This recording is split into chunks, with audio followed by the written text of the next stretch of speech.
Okay, people. I'm back again. Uh, not with great news. Not with great news. Actually, back with a bad book. Okay, so spoiler alert, real early in. If this is like your go-to, if this Game of Thrones by George R. Martin is like your sauce, you might want to leave this one. I don't. I'm gonna do this boy dirty. Well, I'm gonna do him like he did me. That's what I'm gonna do. Fair. I'm fair. Okay. Get a little ahead of ourselves. First off, why did I get it? Well, the TV show was massive. I've never seen it. I've never seen one episode. I just never had HBO. Would I have watched it? Maybe. But once things get rolling and you're like 9 seasons behind, maybe you're like, maybe I won't. I've just never had HBO. But I was like, yeah, you want to buy the book? I'm like, I don't know if I would pay $20. What is this one? $18? Like, your boy don't pay $18 for no book.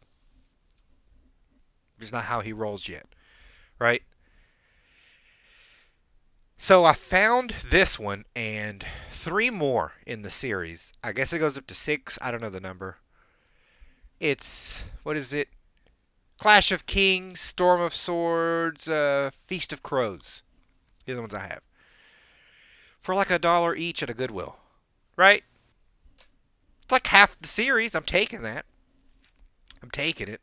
Even at $1, you got to be pretty bad to be a. You got to be pretty bad for me not to read you at $1 for a book. Okay, it's just how I roll. So I read this one. Ugh. My rating. My rating isn't going to come as any surprise to any of you. This is a 2 out of 5, people. I wanted to give it a 1.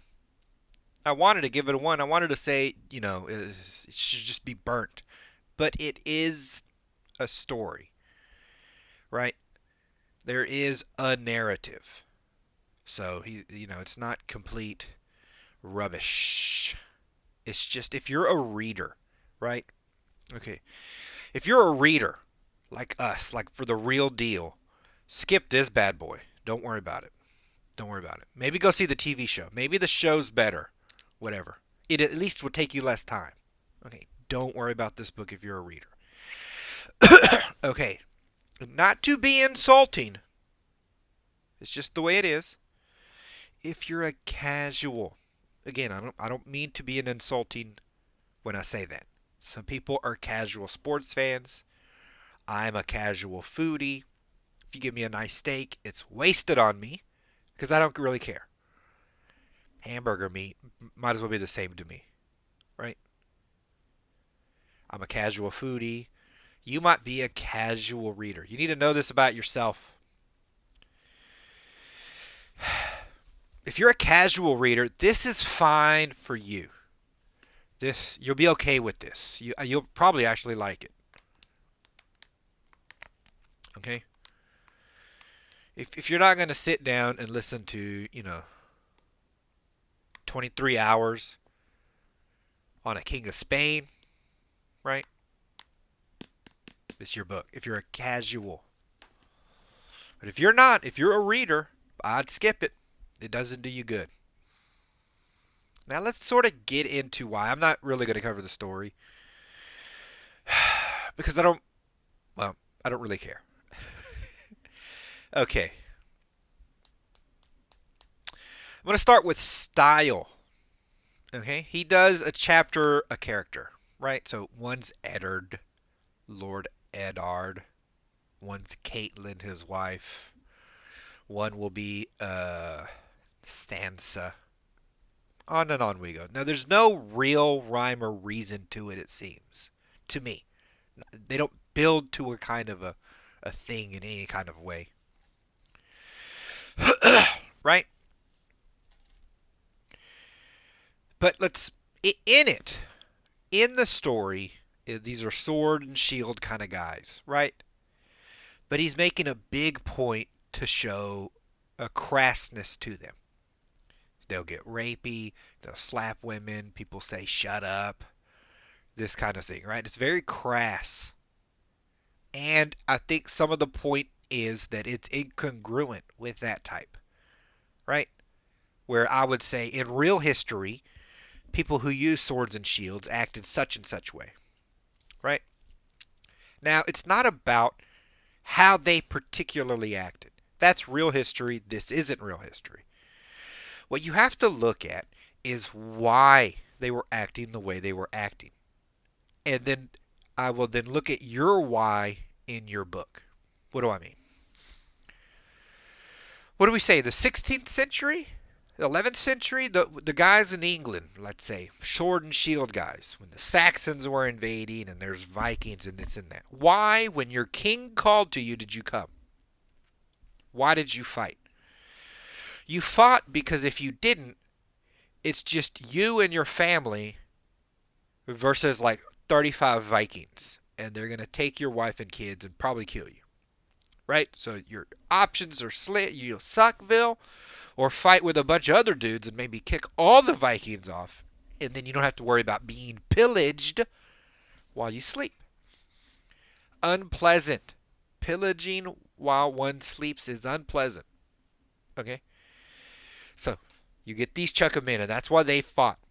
And of course, winning helps everything. You like a guy when he helps you win. The king must be great. He helped me win. Cut to a little later with the muskets and the swords, right? Cavalry. 18th century, I would say. They'd fight for money and honor, right? Because this built into religious, built into, a profession. Because, let's be honest, muskets weren't that deadly. Cannons would mess you up if they hit you, but they weren't hitting that many guys. Right? You fight for honor. Cut to World War I, and it's all honor because the sort of profession of soldiery has been downgraded. You don't get to steal all the gold in Poland when you're an army and take it and leave. You don't get to do that. Right?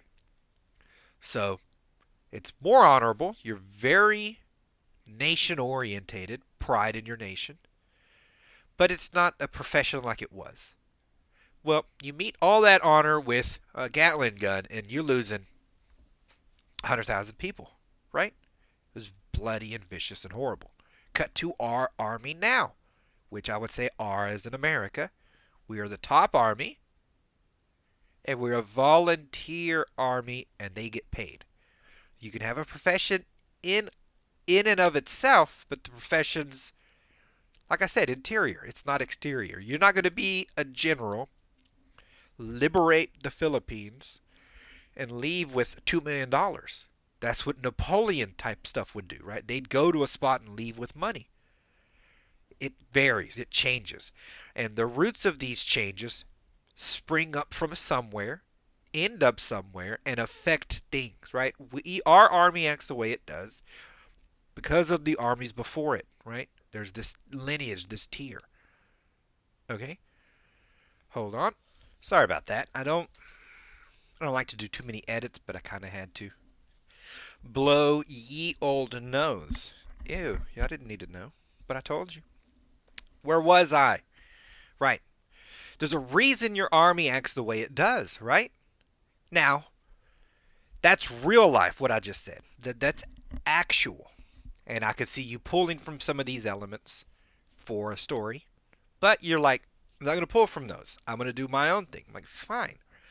What internal to your book is the wellspring for these armies? He doesn't have any of that. He has where I want to show you the crass, right? But then he clashes with it with people trying to be honorable. Right? It's one or the other, right? Because you need something to hold honor up. It's money. It's religion. You need something to hold it up. Even in real life, even in fake life. You could say it's magic. You could say it's, people break oaths every 5 minutes. There's Jaime Lannister, the King Slayer. He took an oath to protect the king and then just, all right. I'm like, okay, so he broke his oath in front of everybody. Maybe he's a horrible king, maybe he's not. But you're not showing me where that has ramifications in your world. Either people are oath slayers or not. Oath breakers or not. And if you can break an oath, you now need to show me why others aren't, right? Because it don't take long for dudes to figure out, like, bro, ain't nothing in it for me. He took an oath, I took an oath. What does that matter? That doesn't matter anything. I need, what's their motivation in lore? In lore. And what he wants is a little of both. I want to use the lords and ladies, but then use this crassness, right? I just read the Tsar, the Russian hierarchy, the boyars and whatnot. They were rich and well-to-do. They were kind of crass compared to Europe. They also had a bunch of slaves in Russia. Why? Religion. You have to build it somehow, at least in your head. Because if you don't, it falls apart. And that's what it does over and over in this book. You see these clash of ideas, these clash of concepts. Right? It's very annoying. I do not like it. Well, let's go to Lord Eddard. It's another problem. It's your sort of motivation, right? Once you break that sort of, let's say, seal, and now I know people are unhonorable, you got to give me some reason to like this Lord Eddard. His kids are annoying. His wife's kind of annoying. Apparently the king is fat and annoying. He seems like a generally nice guy, but I'm like, why is he serving a fat king? If he's so honorable, why did he relent to a king slayer in the kingship? Right? Later comes a point where turns out the king's son's not the king's son, so he's going to talk to some other guy and say, you're the rightful king, and it doesn't matter what happens, it's the right thing to do. And I'm like, if you were concerned about the right thing to do, you'd have done something before, right? You're like, I'm not going to serve a king who's going to marry a kingslayer into a kingslayer's family, right? Where's his honor? His honor comes and goes. But if we compare it, because I got the sense early on that this dude's not going to make it. Right? I got that sense the same as I got it with one Duke Leto from Dune. Right? And they kind of have a similar arc. But why is it that I care about Duke Leto and all the Atreides more than all the Starks? What is that? And I think it's that inconsistency, right? Once I lost my footing and you didn't replant me, then I'm just sort of observing as I go. And what I see is in this world, in this Game of Thrones, backstabbing's the way to be. Right? And to that end, who then do I like? Cersei. I like the Lannisters. If it's in a world where you go get it, they go get it. By the time he had all this evidence against her, right? And he was going to expose her, but he's going to give her a chance to flee. And I'm like, you're an idiot. You're an idiot. She's not going to flee. She said it's you win or you die, bro. I think she's serious about that crap. He didn't think she was serious. So the move gets made against her. And he's like, well, I have this stupid piece of paper. And I'm like, okay. You're in the city because you think someone murdered the last guy. And you think it's the Lannisters. Now you know they're conspiring because that's not the real son. But you know she loves her son. Why would you think a stupid piece of paper is going to help your cause? Well, I have all these other guards on my side. And I'm like, you don't think she got to them first? If you have to pay people, they're not loyal to you, and you already told me this is a world with no honor. Why wouldn't he just bow out? Why wouldn't he be like, you know what? That's the king. You're right. I'll forget everything I said. I want to leave here with my kids, my two daughters, and just go back to Winterfell, where I'm from. I don't want to stay at King's Landing. This is horrible here. I want to just go live over there. Winter is coming.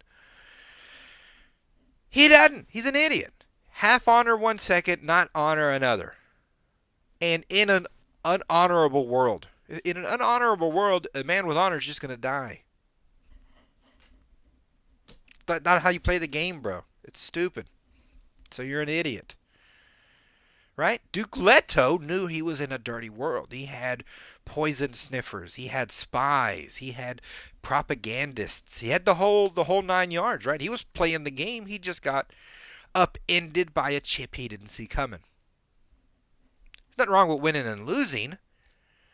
But there's something wrong with half playing and then dying. Very stupid. I'm going to be honest. I didn't care when he died. I wanted him to die sooner. I was tired of his daughters arguing. Like kids, like 12-year-olds, because they're kids. Having these dumb arguments that I don't care about.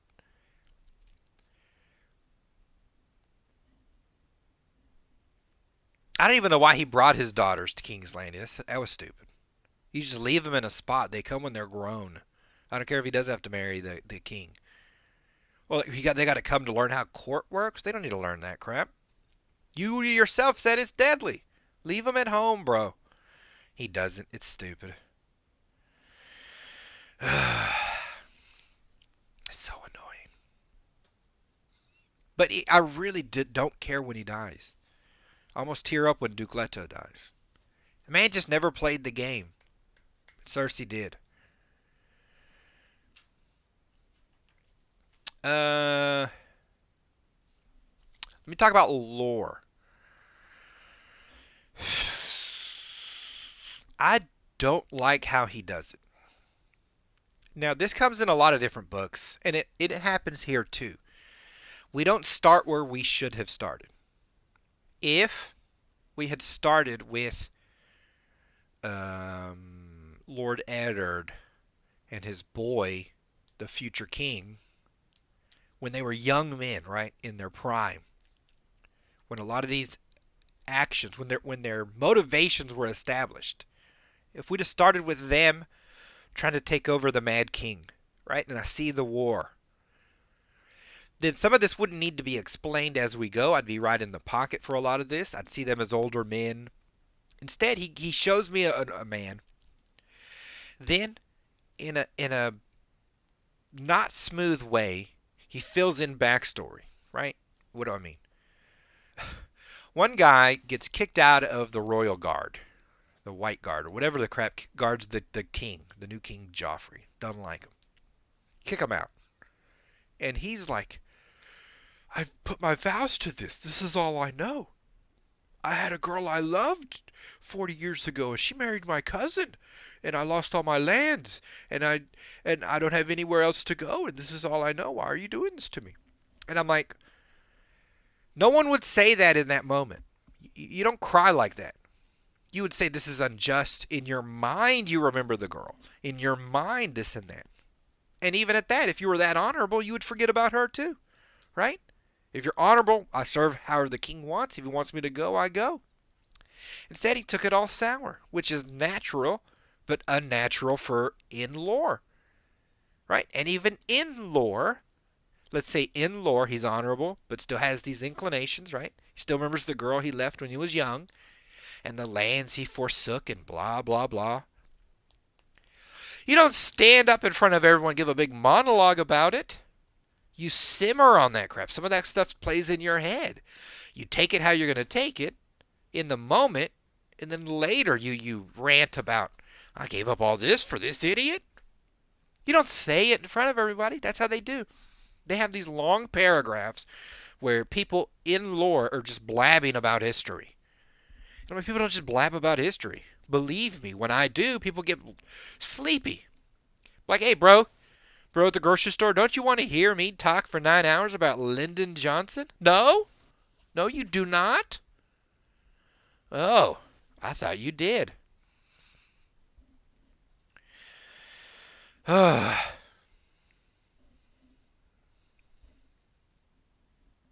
So stupid.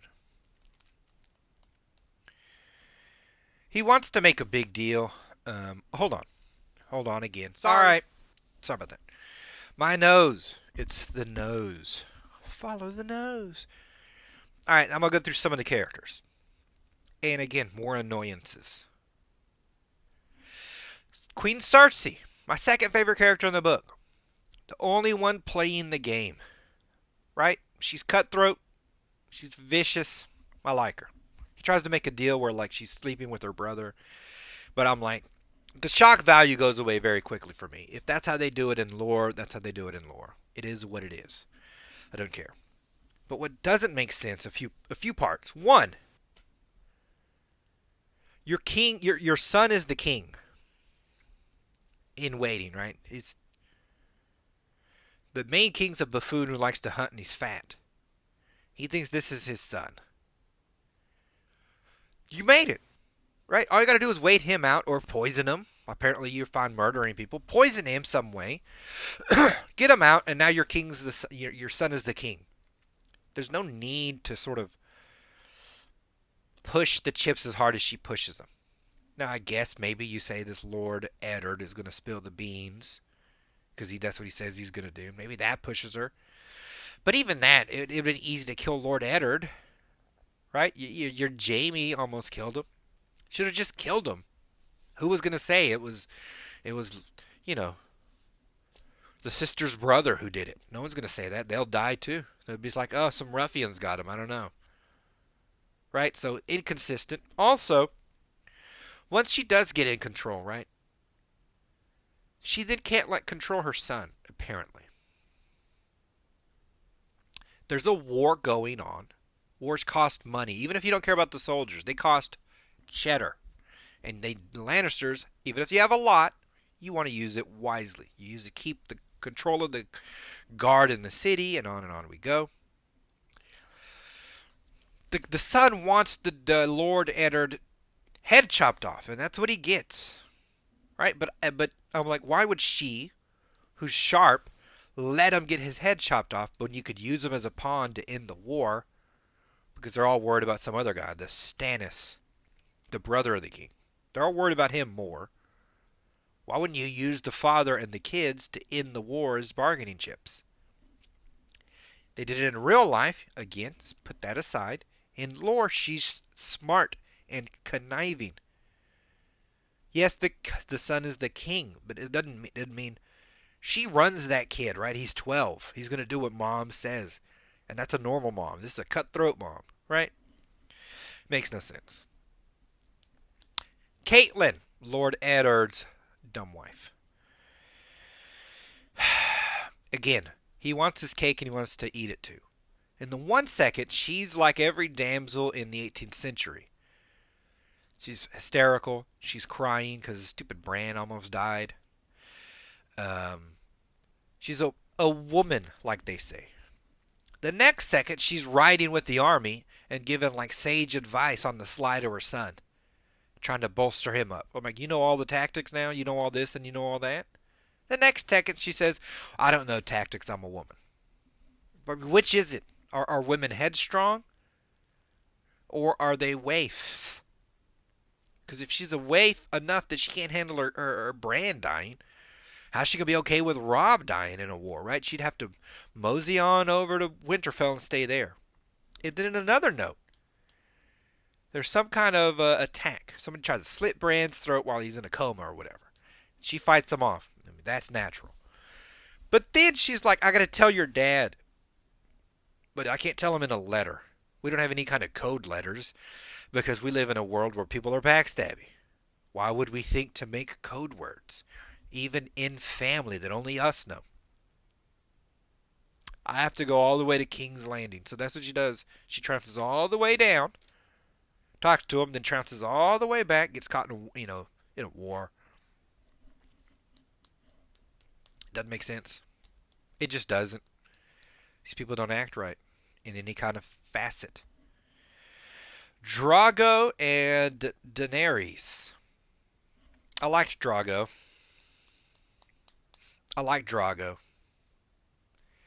He's the leader of some sort of like warring group, right? Sort of like a poor man's Freeman. wild men, very vicious. He dies to like a witch or something. I'm like, why would you use the medicine on him if he's not dying? Why wouldn't you use their normal medicine? Don't know.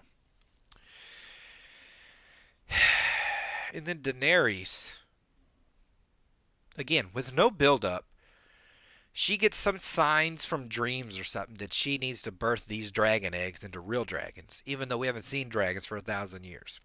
Now, what I mean by build-up, you got to give me some sense. Like if you're using mystical, give me some sense that mystical carries some kind of weight here. The people don't have to know specifically, but you have to show me that it's a strength in this world, right? He does none of that. Other than some odd talkings to about the past, there's no sense that the magic or the fates or the gods in any kind of way are having any say in anything that's going on. Then randomly, they get a hold of this witch lady who tries to heal Drago, and then he ends up dying of an infection. And she uses some blood magic to keep him alive. And that blood magic kills Daenerys' unborn baby. Then, after seeing that, half awake, half not awake through a crack in a tent, all of a sudden Daenerys knows how to use blood magic.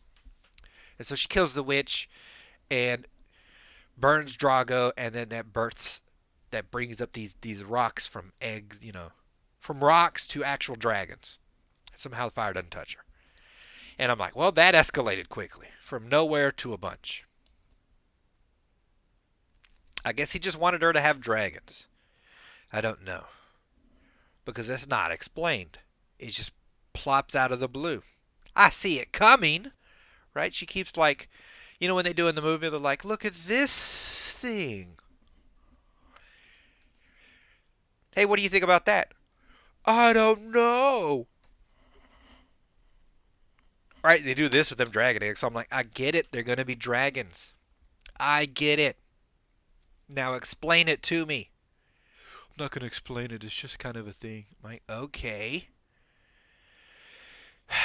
I guess these rocks were just, rocks for 1,000 years and then decided to become dragons because blood magic because you're 14 and saw half a procedure once. Don't need to know any incantations for blood magic. Just need to kill a witch. Alright, Sansa. Don't care about Sansa. Not one little bit. Jon. Don't actually care about Jon Snow. His situation ends up kind of cool. Right? His situation ends up cool. But I don't care about him. He ends up fighting like a zombie from the ice, right? With these blue glowing eyes. It's very cool how it comes up. And you're very interested very quick. Maybe because there's nothing else happening in this stupid book. Hold on again. This is going to be the most cutting I've ever had in a video. Oh my lord. My stupid nose. Where was I? Oh, right. Jon I didn't care about. Bran.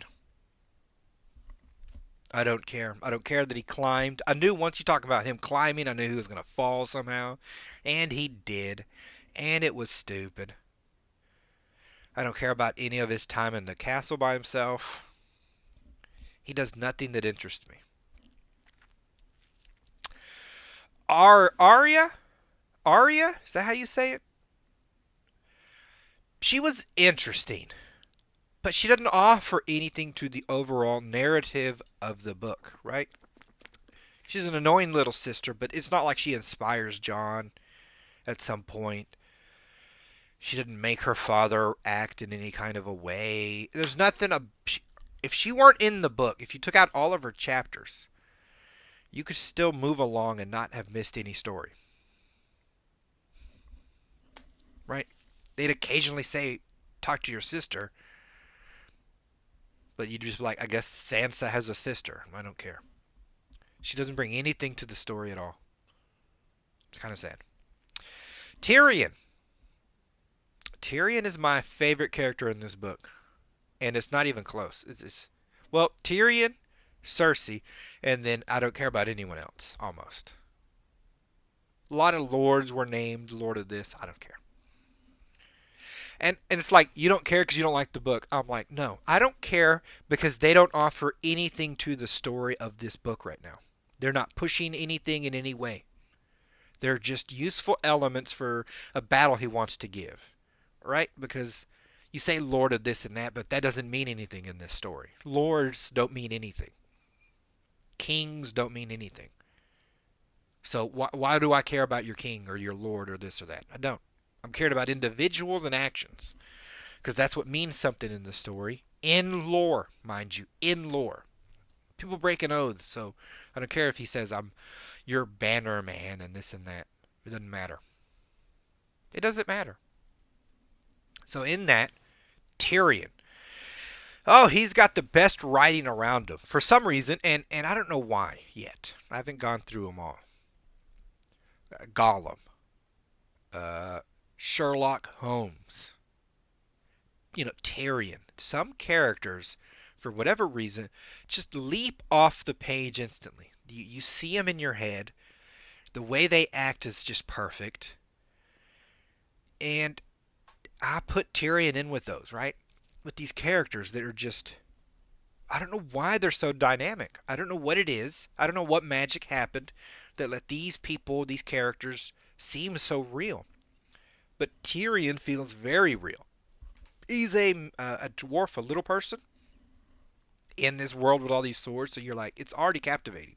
If you'd have just given me his story, I'd have liked it more than anything else in there. Have him go to a library, learn lore. All of it, all his interactions all the time are very interesting. I really wish he were in a better book, right?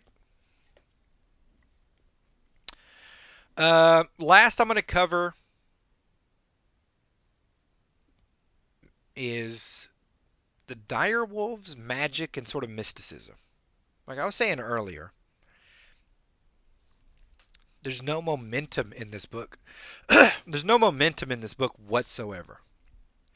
They find these direwolves in the snow, which I'm like, that sounds cool. And each of his Lord Eddard's dumb kids get one of these direwolves, and they like them like dogs, and the direwolves like them. But it's in no way other than just a dog. They don't like have weird dreams and wake up with the dog on their chest.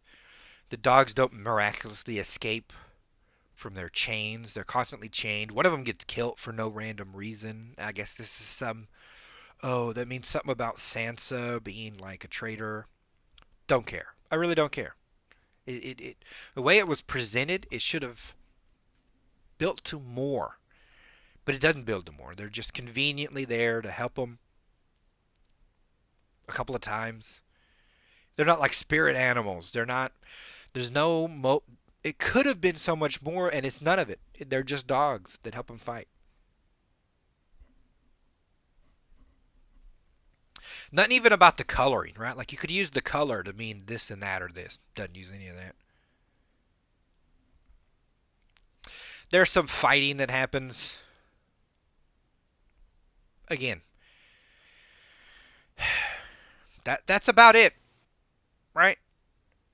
In the end, some people get captured. I think Jaime's captured.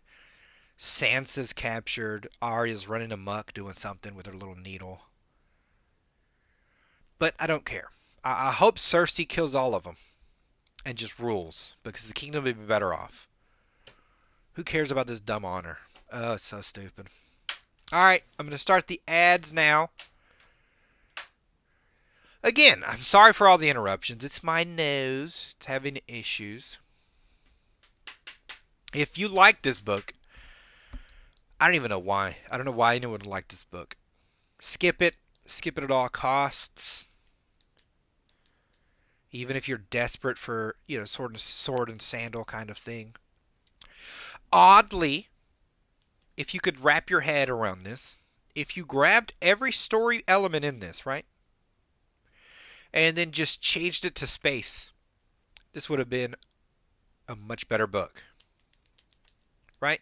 Because once you add space, you can control more of the motivation, right? What am I trying to say? The propulsion of the book, let's say, right? So you in space, you could have it. Of course, they forgot the old gods. They're in space. Of course, they don't care about dragons. They're in space. Of course, right? And then when magic starts to flood back in, it'd be this dynamic thing, right? You could. They half want to be lords and not. Of course, they're in space, right? The old ways are gone. These are the new ways, and they built up the way they built up. Doesn't do it. He put it. He put it in there. He wanted this fancy throne with all these swords. It's really not a good book, people. Again, if you are a reader, don't read this. What should you read if you want something like this? Pick up a history of England. Pick up a history of the Tudors. I'm reading right now a history of Frederick the Great by Thomas Carlyle. This thing is long. It's better than this. It's all the lords and this and that, but building to something that makes a point. The writing is better, right? I can find you a biography of William of John Marlborough, right? Duke Marlborough, yeah, written by Winston Churchill. That's better than this. If you're a reader only, though, if you're just a casual, again, just admit it to yourself. If you're just a casual, you probably will like it because you'll forget about everything that I've said. You'll ignore my reality and substitute your own. All right, people. This is an ad, so buy my book, right? Let the hypnosis lull you into buying my book. I'm sorry if you like this book and I've crapped on it. I really am. I'm not that sorry because the book sucks, but I don't like, you don't want to ruin somebody's crap. But there's better crap out there, bro. I guess that's why you watch this channel, right? To find the better crap.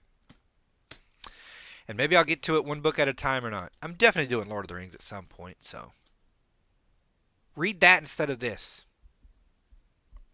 Right? Just do it. You'll have more fun. Okay, I'm going to splice all these 75 videos together, right? Ugh, stupid nose. Giving me extra editing. Ugh. Alright, talk to you later.